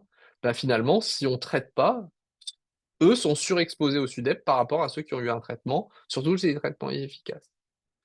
Alors, comment échapper de ça? Le problème, c'est quoi le standard of care? Alors, dans certaines épilepsies rares, peut-être qu'un jour on dira le standard of care, c'est la molécule X ou Y dans le Dravet. Euh, la problématique d'exclusion de certains antiépileptiques. Mais il faut avoir les bonnes données et puis il faut avoir la bonne puissance statistique. Donc, si on n'a pas de placebo, par exemple, si on dit, ah, mais c'est pas grave, moi j'ai suivi des patients pendant 20 ans, alors il faut que la qualité des données soit des qualités suffisamment rigoureuses pour qu'elles soient non biaisées. Ça veut dire que si vous faites ce qu'on appelle une histoire naturelle d'une maladie rare, par exemple, il faut que votre cohorte soit GCP. Et en particulier sur votre critère de jugement principal, il faut qu'elle suive les bonnes pratiques cliniques pour être sûr que vous n'avez pas fait produit des données non biaisées. Et quand vous faites une comparaison directe, vous faites un calcul d'effectifs, mais quand vous faites une comparaison indirecte, c'est-à-dire par rapport à une database ou par rapport à une histoire naturelle, ben, en général, le calcul d'effectifs, le sample size, c'est 2 à 5 fois ce que vous auriez pour une comparaison directe. Donc quand on arrive dans les maladies rares, est-ce que, par exemple, si on dit dans un C randomisé Dravet, c'est souvent 70-70, bon, plus ou moins, est-ce que j'ai 5 fois 70 patients suivis pendant 2 ou 3 ans de façon de GCP? Ça n'existe pas aujourd'hui. Donc, je dis pas qu'il faut pas avancer vers ça, il faut avancer vers ça. Mais aujourd'hui, ça pose malgré tout, dès qu'on veut switcher sur une comparaison non directe, un problème de puissance statistique.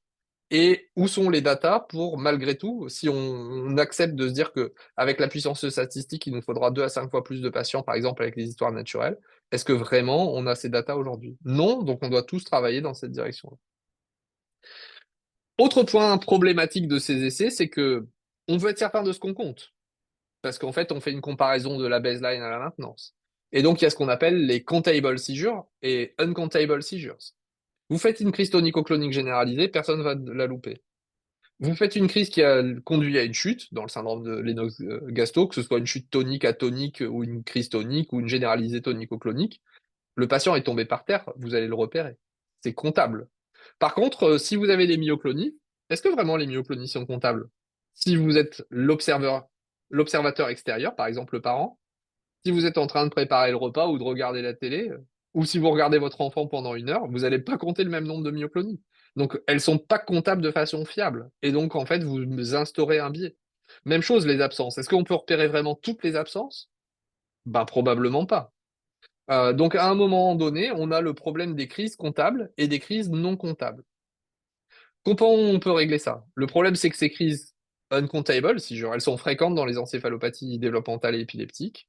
Il y a souvent plusieurs types de crises. Il y a certaines qui gâchent complètement la qualité de vie des patients, hein, par exemple les absences atypiques ou les états de malabsence chez les patients avec un syndrome de Lennox-Gastaut. C'est tout aussi dommageable, en tout cas en termes de qualité de vie, que les crises avec chute. Donc, les non comptables, elles ont aussi un sens dans la vie des patients. Alors, plutôt que de regarder le verre à moitié vide ou à moitié plein, est-ce qu'on doit compter les crises ou plutôt ne pas les compter? Et c'est la question qu'on se pose. C'est-à-dire que, par exemple, et c'est de l'expérience clinique, quand les parents ils nous disent aujourd'hui, j'ai pas vu de crise, même une myoclonie, s'ils en ont pas vu, même une absence, s'ils en ont pas vu. Combien il y a d'absences, j'en sais rien. Combien il y a de myoclonies, j'en sais pas. Mais l'absence complète de crise peut devenir un élément comptable. Au lieu de compter, c'est de compter l'absence. Et donc, on a essayé de reprendre des essais randomisés, alors avec les critères de jugement habituels qui avaient été utilisés.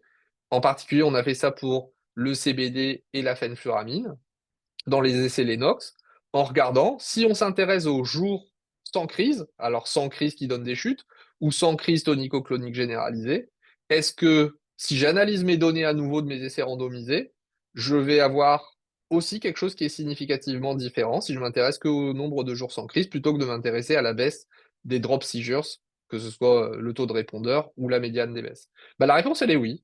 Quand on s'intéresse qu'aux jours sans crise, que ce soit leur drop seizure ou sur les généralisés tonico-cloniques, bah en fait, ça reste significatif. C'est une analyse post-hoc, hein, c'est un travail préparatif à se dire qu'on pourrait utiliser ça.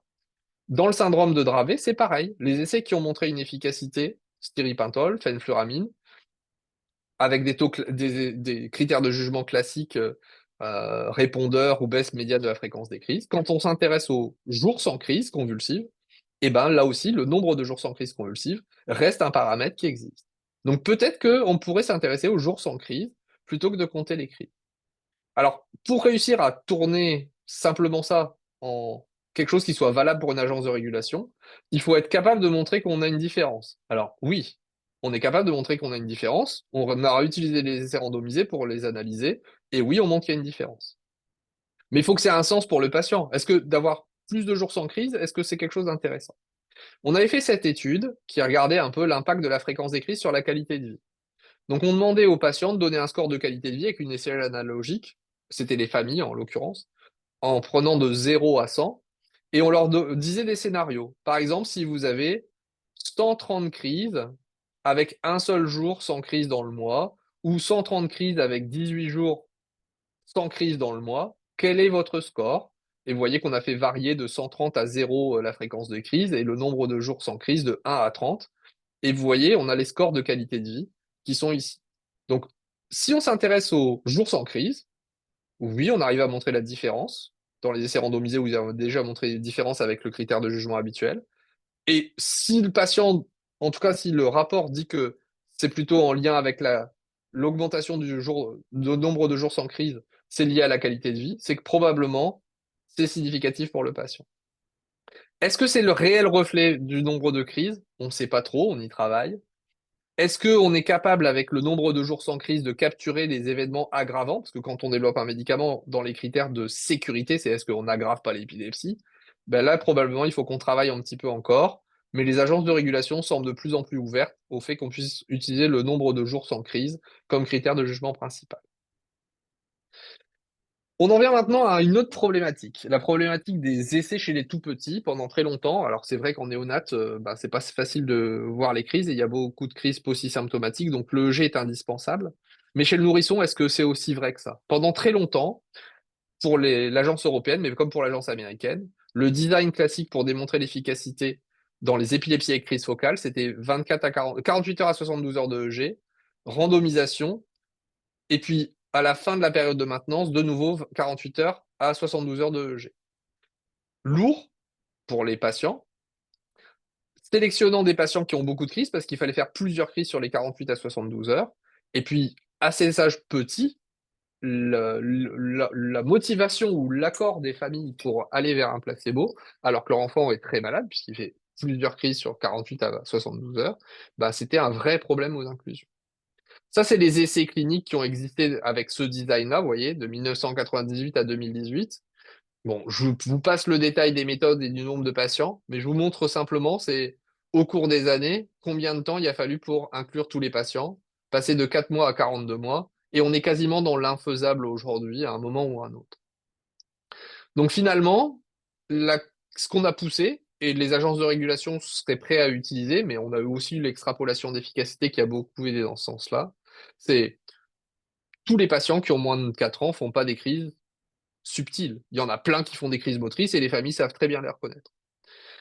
Donc, on peut très bien compter, et compter avec un calendrier de crise comme chez les plus grands. Et éventuellement, on sait bien qu'il y a plein d'épisodes paroxystiques non épileptiques. Donc, si l'événement qu'on a décidé de compter dans le cadre de l'essai, ou même avant l'essai, on a déjà démontré que c'était des crises, on peut utiliser ça. Ce qui permet d'utiliser une fréquence des crises moins importante et donc baisser le fait que les parents n'aient pas très envie d'aller versus un placebo. C'est le design qu'on a proposé. On fait des baselines qui sont adaptés à la fréquence des crises, c'est-à-dire pour les patients qui font plus d'une crise par jour, on fait que 7 jours de baseline. Pour les patients qui ont entre des crises à peu près toutes les semaines, 14 jours de baseline. Et ceux qui font un peu moins qu'une par semaine, on fait 28 jours de baseline. Et après, en fait, on compte les crises, ils sont randomisés, et quand ils arrivent au nombre de crises qu'ils ont eues pendant la baseline, ça veut dire que ça marche pas. Parce qu'en fait, ils ont atteint le même nombre de crises. Par contre, si vous avez cette crise, on va dire, allez, sur une semaine, et que vous mettez 20 jours ou 30 jours pour obtenir, forcément, vous avez augmenté ce qui était le compte pendant la baseline, donc le time to event finalement, le time to end seizures, et le critère de jugement qu'on a proposé sur le plan statistique, c'est à peu près le même type de puissance statistique. Donc c'est un design qu'on a proposé qui n'a pas encore été utilisé, mais qui est sur le point de l'être. Je zappe ça parce que j'ai été trop long jusqu'à présent. Et je voudrais laisser le temps pour les questions également. Donc voilà où on est un petit peu aujourd'hui. On a poussé pour faire évoluer certains critères de jugement. Les agences de régulation sont assez ouvertes à ça. On a poussé pour twister le design, en particulier chez les petits, essayer d'être moins embêté avec les vidéos EEG et pas tellement que le fait qu'on ne veut pas y faire de vidéos EEG. Même s'il y a des problèmes d'interprétation, on peut en parler dans les questions si vous voulez, mais il y a surtout un problème qui fait qu'on sélectionne des patients qui ont une fréquence de crise extrêmement élevée, donc des patients très malades qui modifie quand même la motivation et des investigateurs et des familles à les inclure dans un essai où on va les exposer versus placebo. Alors, qu'est-ce qu'on pourrait espérer pour le futur? Avoir des biomarqueurs, c'est-à-dire avoir un marqueur qui, sérique ou EG ou IRM ou connectivité ou ce qu'on veut, quand ce biomarqueur change, on sait que c'est la preuve d'efficacité du traitement. Tout le monde en parle beaucoup, ça fait 20 ans qu'on parle beaucoup. Aujourd'hui, c'est pas encore démontré, donc on voudrait aller là-dessus. Je vous ai déjà évoqué, en fait, pour ne plus sélectionner des populations de patients où la fréquence des crises est extrêmement élevée, on peut utiliser une technique statistique qui s'appelle le time to event. C'est-à-dire que pendant ma période de baseline, même si j'ai que 3 crises, par exemple, on va dire même 3 crises pour une épilepsie générale idiopathique sur 3 mois, bah après, finalement, je randomise et je compte combien de temps il me faut pour arriver à la troisième crise.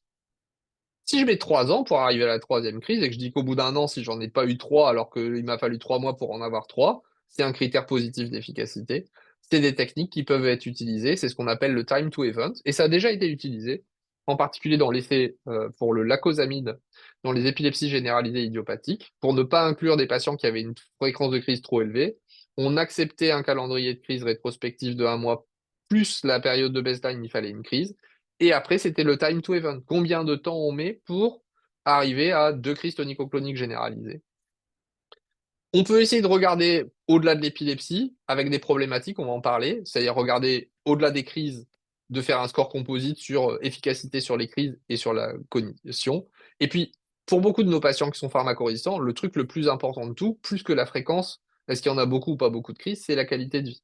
Et est-ce qu'on peut utiliser des échelles de qualité de vie? On va parler de tout ça. Les essais en vie réelle, les biomarqueurs, et puis les scores composites et de qualité de vie.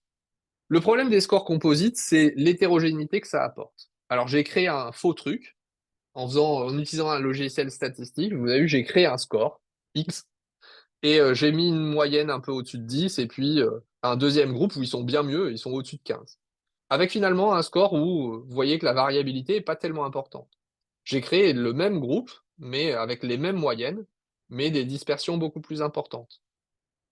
Pour ces effectifs, j'ai dit, tiens, si mes moyennes dans mes populations, ceux où ça marche pas, ou ceux qui sont placebo versus ceux qui sont traitement, j'ai ça comme différence, avec cette variabilité autour de mon score, combien de patients j'ai besoin pour réussir à démontrer l'efficacité. Je mets ça dans un logiciel, c'est une variable continue, et je dis que je veux montrer cette différence avec un risque à 5% et une puissance statistique à 80. Pour faire cet essai-là, je vais avoir besoin de 15 patients par groupe. Pour la même moyenne dans mon groupe placebo et la même moyenne dans mon groupe traitement en me disant que c'est efficace, à cause de la dispersion, et quand vous faites des scores composites avec de plus en plus de trucs, vous augmentez l'hétérogénéité, ben vous voyez que si je reprends un risque alpha, 5% d'erreur acceptée pour une puissance statistique à 80, pour les mêmes types de moyennes, avec une dispersion plus importante, maintenant il va me falloir 101 patients par groupe pour réussir à étudier et à répondre à cette question. Donc à un moment, c'est extrêmement important. Juste pour redire, le risque alpha, c'est de conclure qu'il y a une différence alors qu'il n'y en a pas, et la puissance statistique, c'est la capacité à prouver qu'il y a une différence si elle existe. Donc classiquement, on prend souvent 80% et 0,5. On peut twister, mais on ne montre pas la même chose. Soit plus de risque alpha, soit moins de puissance statistique. Alors on peut tricher, hein. Par exemple, je peux dire mon alpha, je vais le mettre à 0,1 plutôt que 0,5, donc je baisse mon sample size.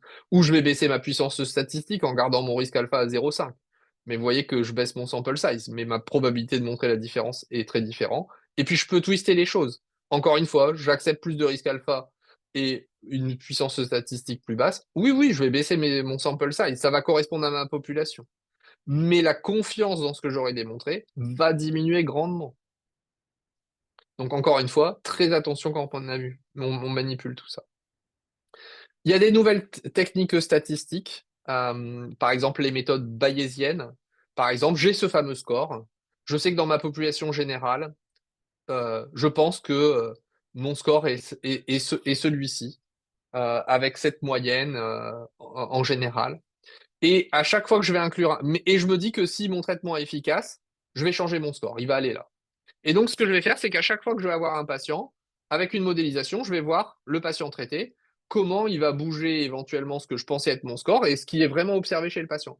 Et progressivement, on va voir si ça bouge ou pas. Et si ça bouge pas du tout, c'est que c'est pas efficace.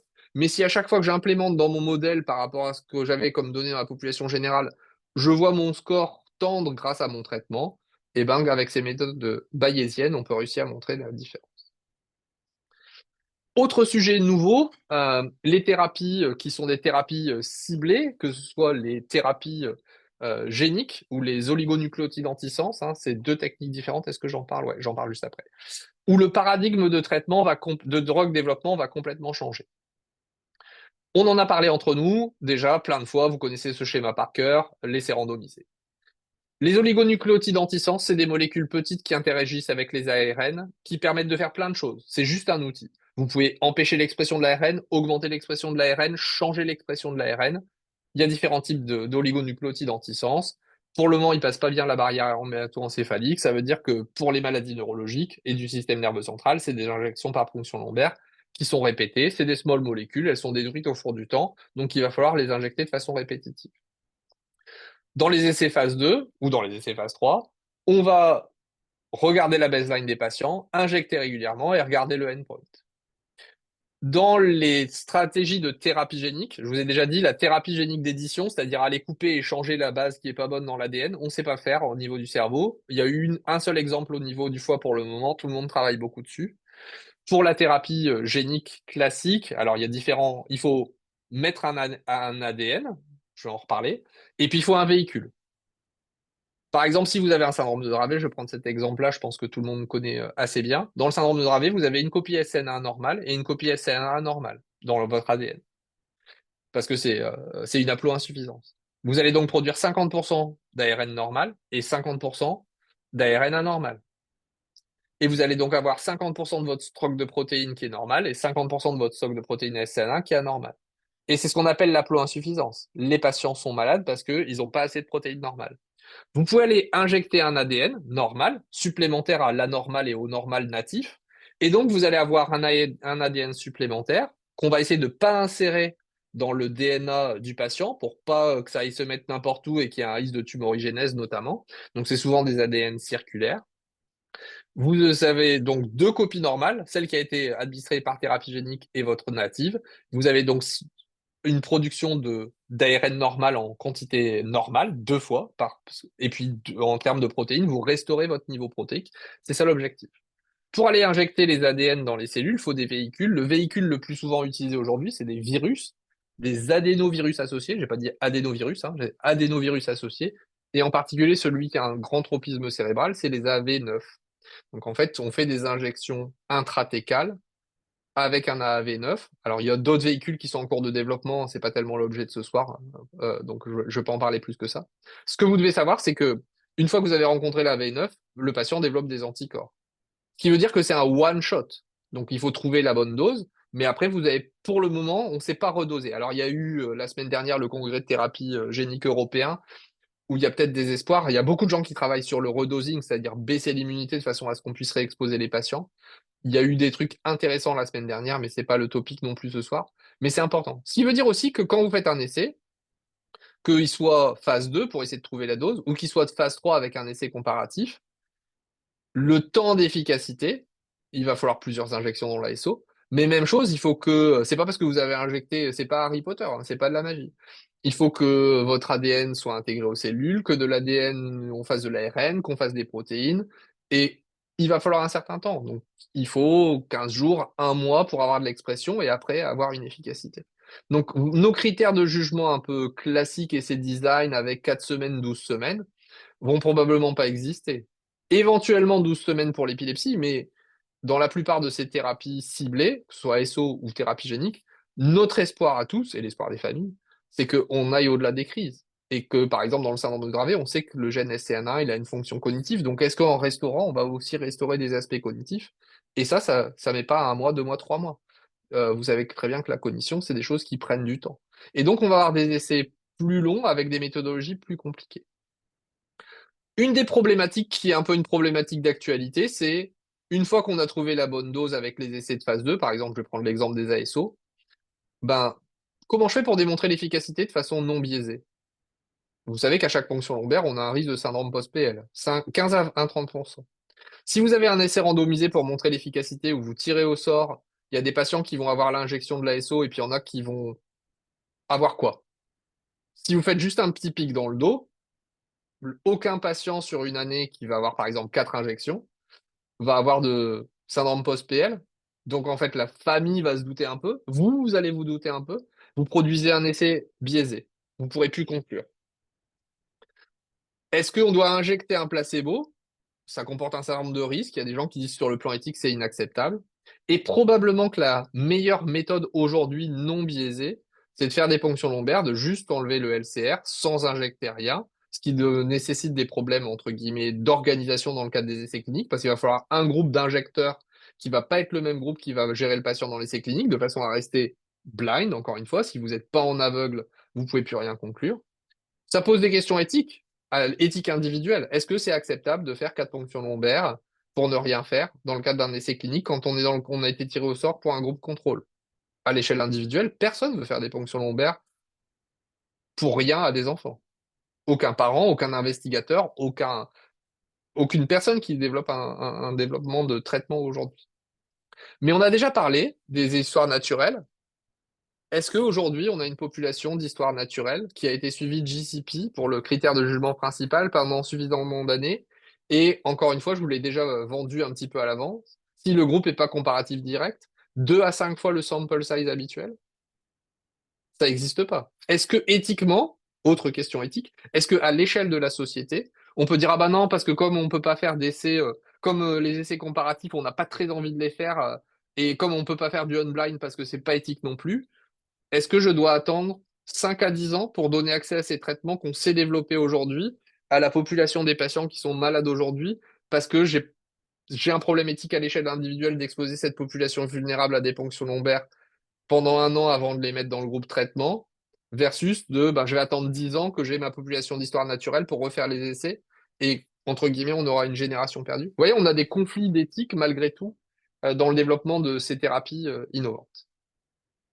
Juste pour revenir sur le design, ça change un peu, c'est-à-dire que dans les essais de thérapie génique ou d'ASO, après la préclinique, essentiel, c'est d'emblée des phases 1-2. Il n'y a pas d'exposition chez les humains sains. C'est-à-dire que tout de suite des patients, et en fait, il va y avoir des petits groupes de patients, souvent 3 à 5. Ils vont essayer une première dose, puis une deuxième dose, puis une troisième dose, pour voir quelle est la réponse.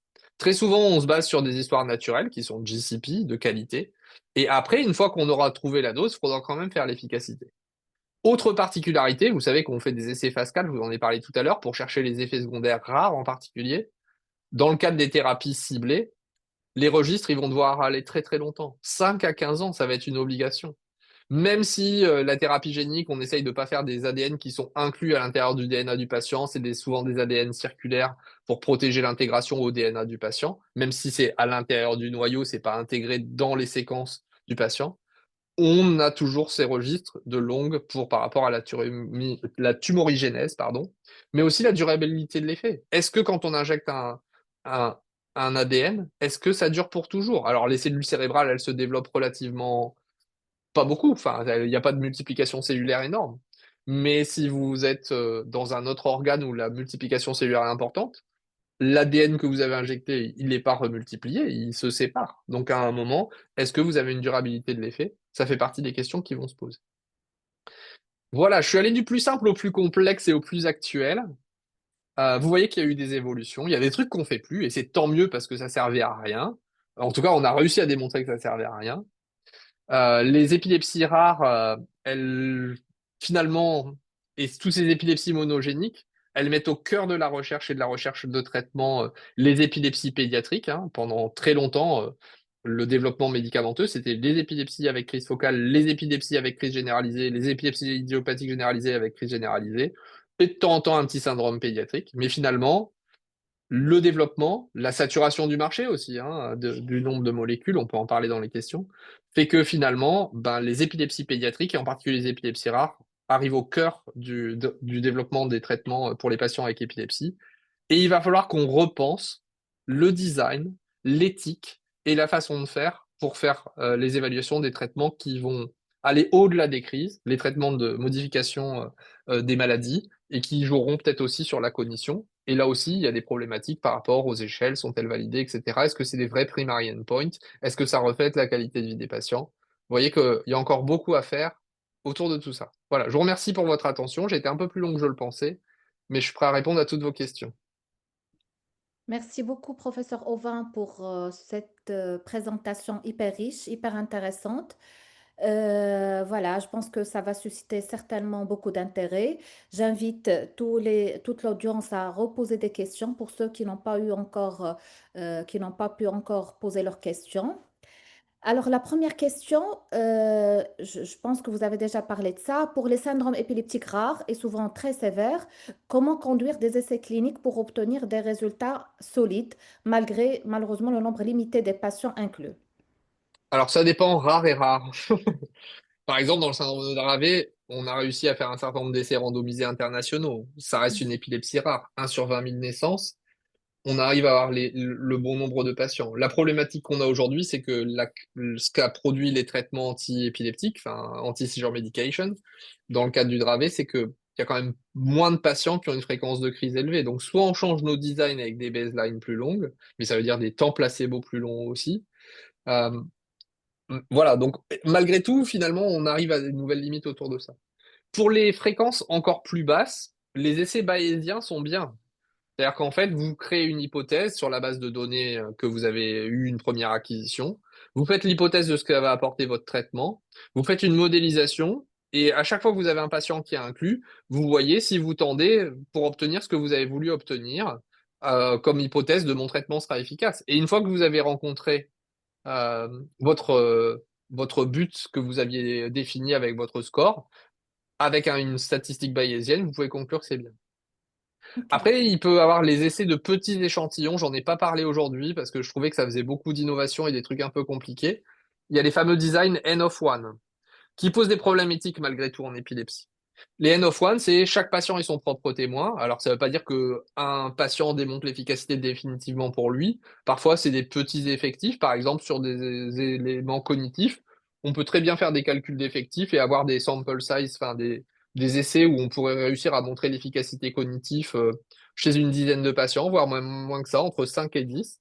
Mais ce qui veut dire que le patient débute un traitement, il a une période sans traitement, puis après une période placebo, puis après une période sans traitement du tout, puis traitement. Il faut faire plusieurs cycles en fait pour réussir à faire ça. Avec un tirage au sort, on peut avoir 2 périodes de traitement, puis 2 périodes placebo, ou traitement placebo, placebo, traitement. Voilà. Ça reste malgré tout une problématique dans les épilepsies, c'est-à-dire est-ce que c'est éthique d'enlever un traitement qui a baissé la fréquence des crises? Alors si l'objectif il est très cognitif, ça va. Sinon, malgré tout, ben quel risque on prend? Est-ce que c'est une population très à risque de SUDEP ou pas? Voilà. Et puis après, il y a des nouvelles techniques également de statistiques qui sont en cours de développement pour les ultra petits effectifs. Après, ça restera vrai que dans l'ultra rare, ça va rester une problématique. C'est-à-dire que soit on va grouper les patients, et on commence à faire ça, par exemple, vous savez qu'il y a un essai en ce moment qui est en cours, au lieu de s'intéresser à l'énox gasto, ça s'intéresse à l'énox gasto, mais il y a des critères d'inclusion pour, de façon sans regarder à l'étiologie, alors elles seront analysées après, mais d'inclure des patients ce qu'on appelle une encéphalopathie développementale et épileptique, plusieurs types de crises, une historique avec un EEG anormal, une atteinte cognitive pour lequel on a une historique de plateau ou de régression, avec un début avant l'âge de 7 ans. Après, on peut discuter sur quels sont les critères ou pas, est-ce que c'est les bons ou pas. Mais voilà, on arrive à faire des essais où on arrive à grouper les patients. On pourrait très bien envisager de les grouper selon un type de crise, selon un type de comorbidité. Donc, il y a des choses sur lesquelles on peut avancer. Alors, justement, sur ce point de multicentrique, est-ce qu'il y aura un réseautage, puisque là, on est en webinaire de ISEN méditerranéenne, de faire justement des études multicentriques incluant les pays de Maghreb, les pays d'en Afrique. On sait par exemple pour ce qui est ultra rare ailleurs, vu la consanguinité dans notre contexte n'est pas aussi rare, donc ça peut être aussi utile. Mais est-ce qu'il y a un réseautage dans ce sens d'inclure Alors, aussi les pays d'Afrique? ouais, ouais, j'entends complètement votre question. Et en fait, faut juste comprendre comment fonctionnent les essais randomisés. Et comment ils viennent à être réalisés.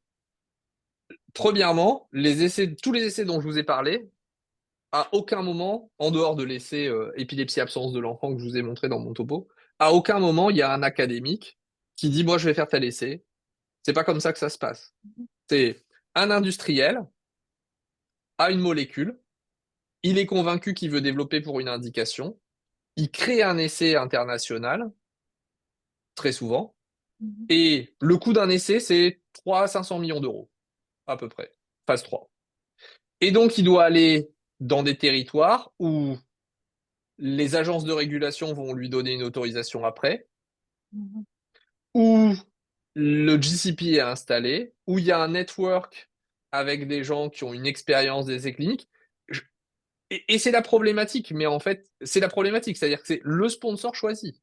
Et il choisit pas pour la beauté de la science, aussi pour la beauté de la science. Mais à un moment, s'il a investi 300 millions d'euros, il va falloir qu'il vende son Midoc si ça marche après. Et qu'il récupère ses 300 à 500 millions d'euros. On peut dire, ouais, c'est dégueulasse, c'est l'industrie pharma, ils font du pognon. Oui, mais en même temps, aucune agence fédérale ou scientifique au monde ne peut financer des essais phase 3 aujourd'hui. Et s'il y a des nouveaux médicaments, c'est parce qu'il y a des gens qui prennent ces risques. Ça marche pas toujours, hein. Je veux dire, on vient d'avoir un exemple, hein, Soticlesta, essai clinique, 2 essais randomisés, aucune conclusion. Il y a eu des investissements pour que l'essai Dravet et l'essai Lennox se fassent. C'est tout. Donc il y a aussi une prise de risque. Mais en même temps, c'est aussi comme ça qu'on a l'innovation. Maintenant, en dehors de ça, je veux quand même répondre à votre question. Qu'est-ce qui est faisable pour que, et vous avez complètement raison, il y a des populations d'ultra rares qui sont pas forcément ultra rares dans certains territoires. Qu'est-ce qu'il faut faire pour qu'on devienne plus global? Et c'est aussi l'objectif de la Ligue internationale. Il faut qu'on soit plus global. Euh, Probablement faire des réseaux dans vos régions, dans la région externe méditerranéenne par exemple. Et si tout le monde était GCP? Et si on se formait tous à être GCP et que même sur nos essais prospectifs contrôlés ou nos études observationnelles, on mettait du GCP dedans? Mhm. De montrer qu'on fait du good pratique clinique. D'avoir du standard of care ou d'enregistrement de données avec des registres de qualité. GCP. Encore une fois, je ne dis pas que les gens font pas du quality. Je veux dire, faut pas trahir ce que je dis. Il y a plein de travaux de qualité, ils n'ont pas besoin d'être GCP. Mais si vous voulez à un moment avoir une autorisation en un médicament, si c'est pas GCP, ça vaut rien. Mais on peut faire des très beaux essais cliniques, des très belles publications, sans que ce soit GCP, et apporter un message, et un message qui est vrai. Encore une fois, il y a un cadre pour l'autorisation, et le cadre, c'est pas simplement parce qu'on aime la règle, c'est que les gens qui sont en charge de donner l'autorisation dans un territoire, ils prennent une responsabilité vis-à-vis de la population qu'ils exposent. Donc ils doivent être sûrs que c'est efficace, et ils doivent être sûrs que c'est safe. Et donc, c'est ces règles qui se sont créées au niveau international. Mais moi, enfin, voilà, le choix, il est chez les sponsors. Et Mhm. donc, il y a 2 choses pour twister les sponsors.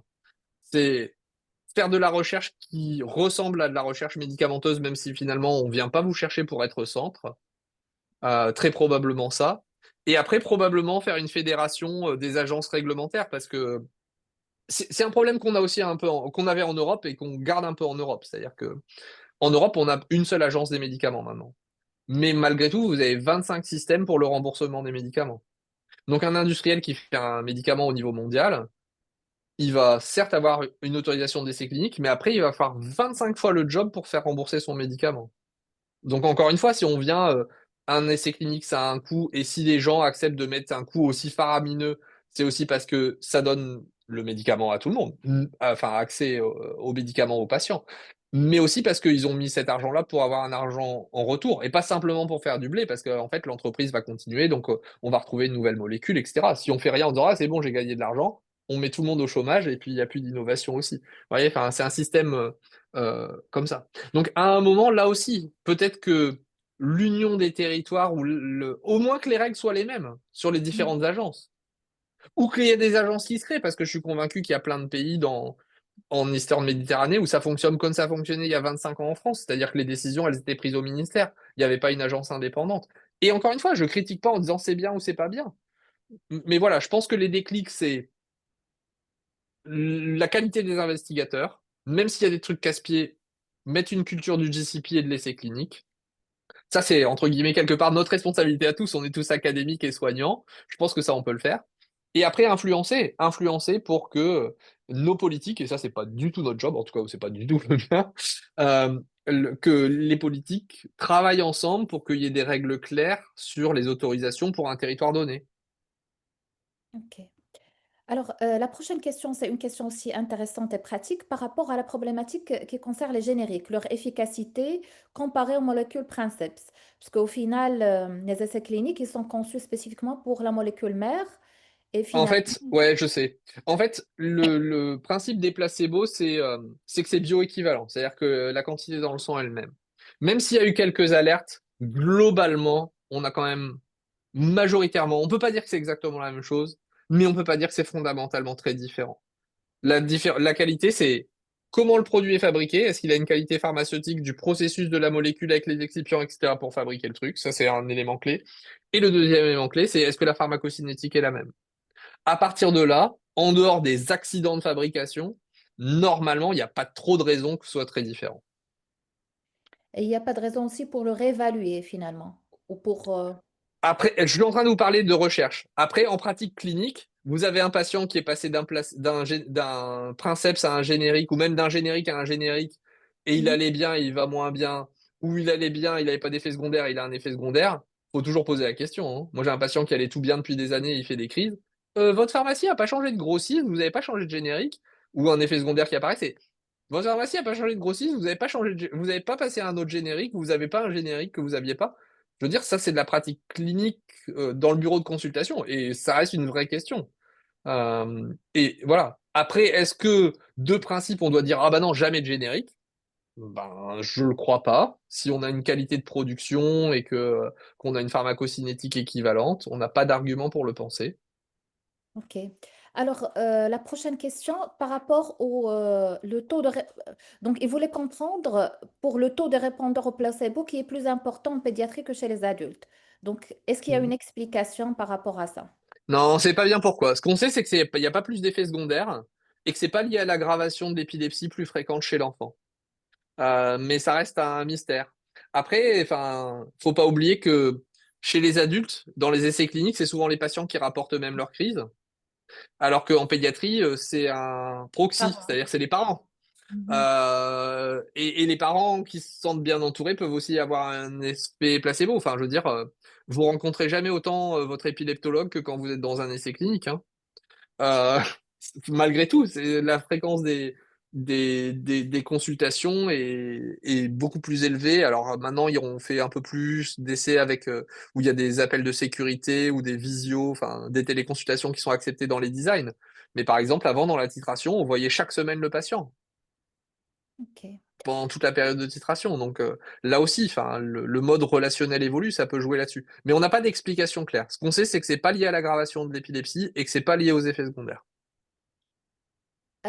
Alors, il y avait une question aussi par rapport à l'épilepsie généralisée idiopathique et par rapport, vous avez parlé comme le TDA, c'est une comorbidité.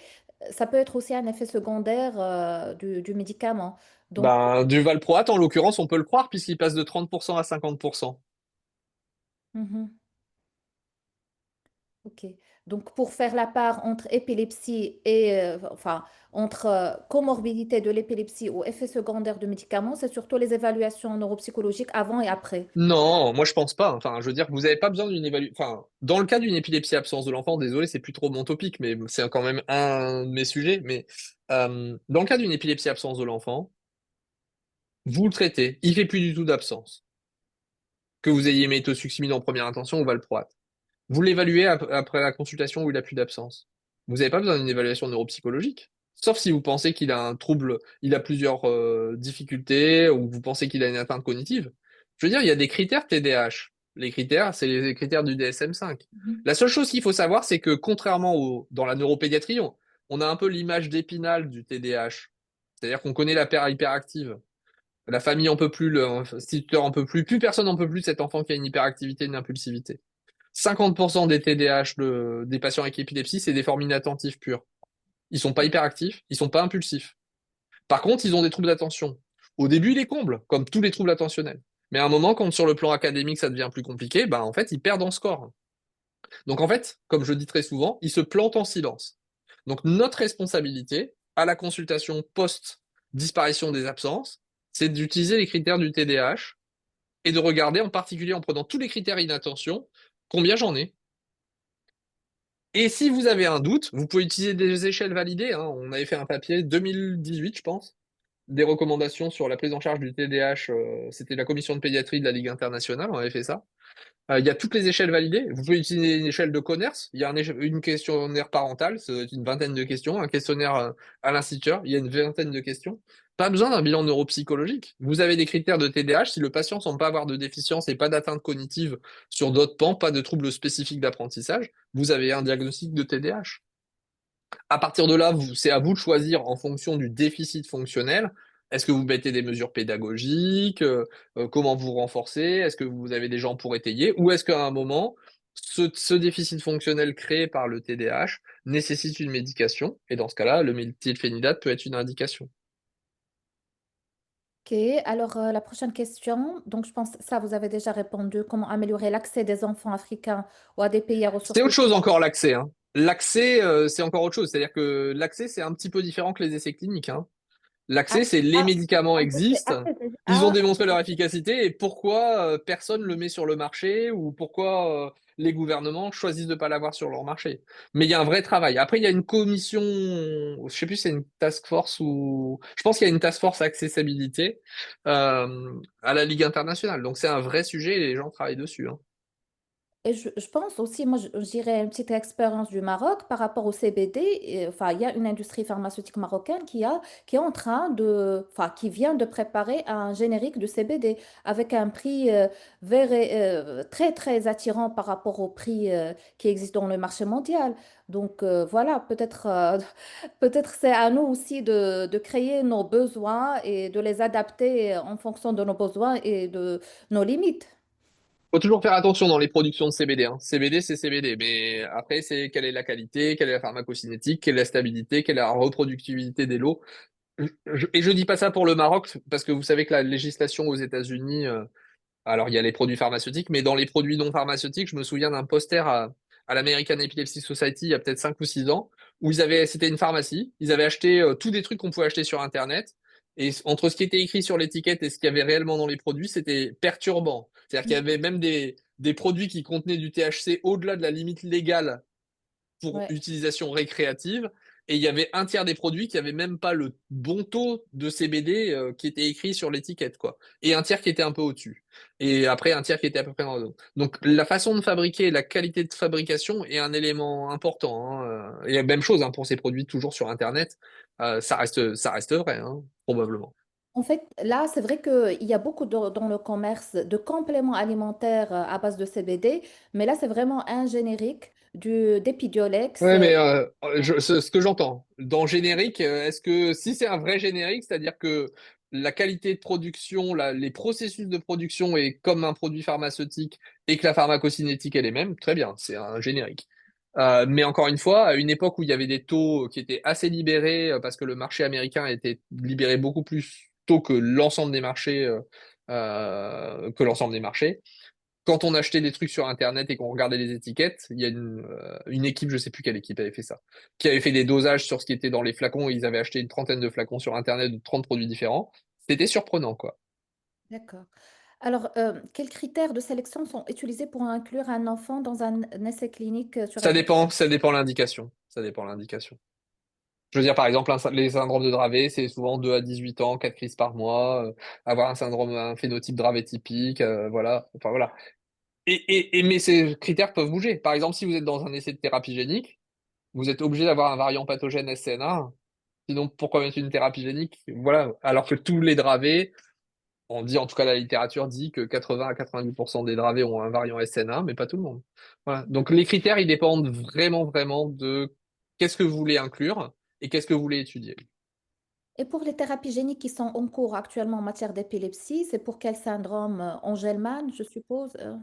Alors, à ce jour, il y a un essai phase 3 qui est débuté avec un oligonucléotide antisense qui n'est pas une thérapie génique, qui,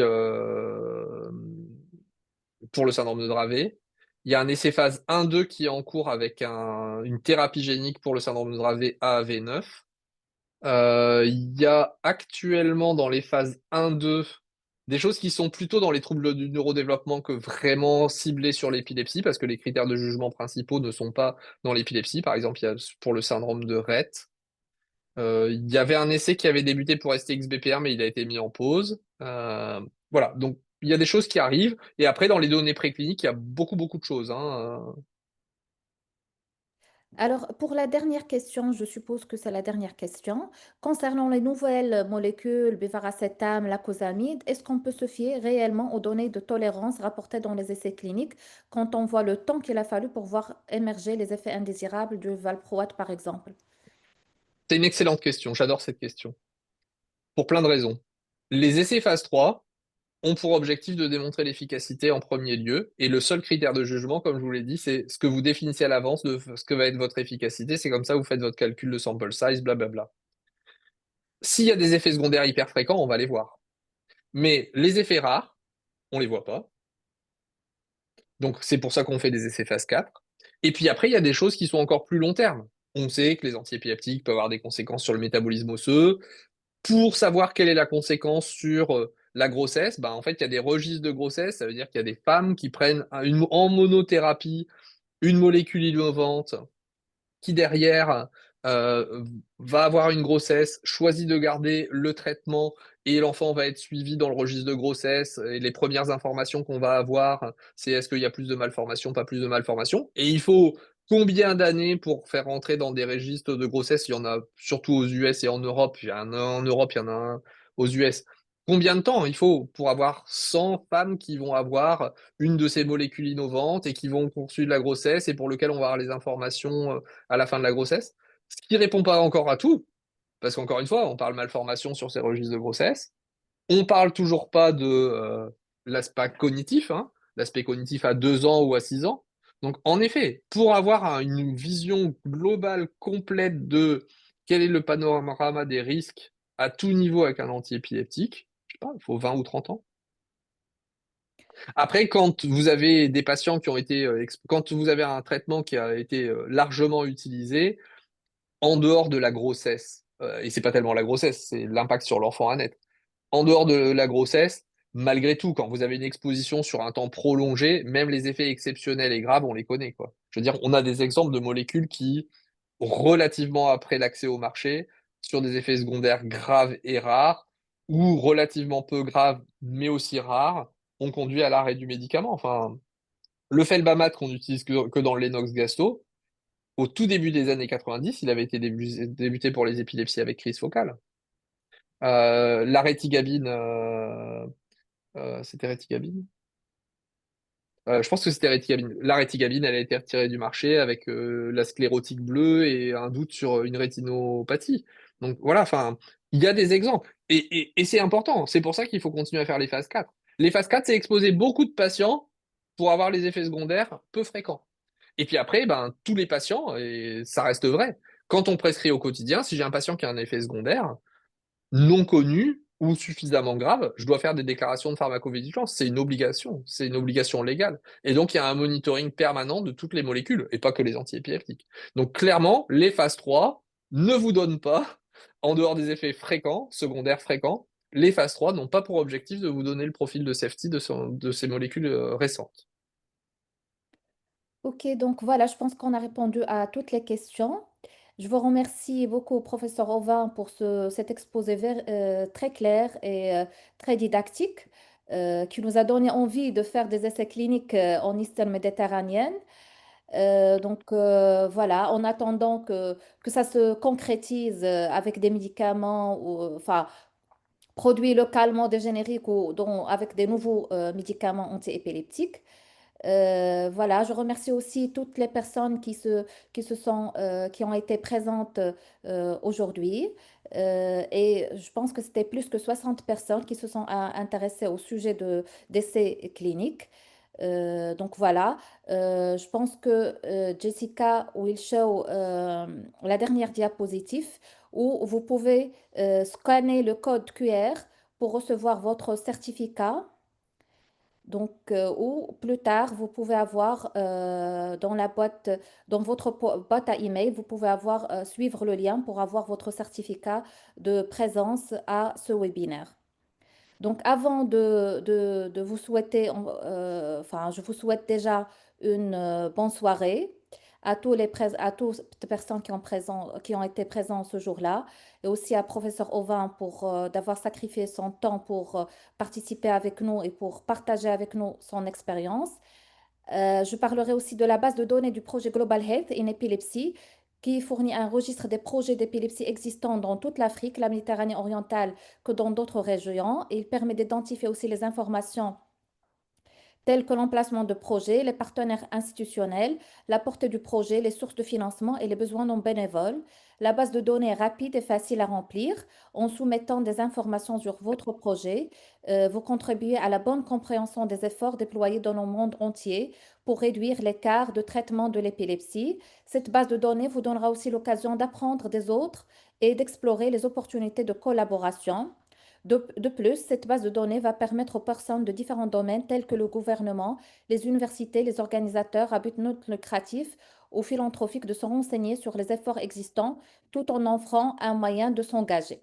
Donc voilà, bonne soirée et à un prochain webinaire de ILAE. Au revoir. Très bonne soirée. Très bonne soirée à vous tous. Au plaisir de vous revoir.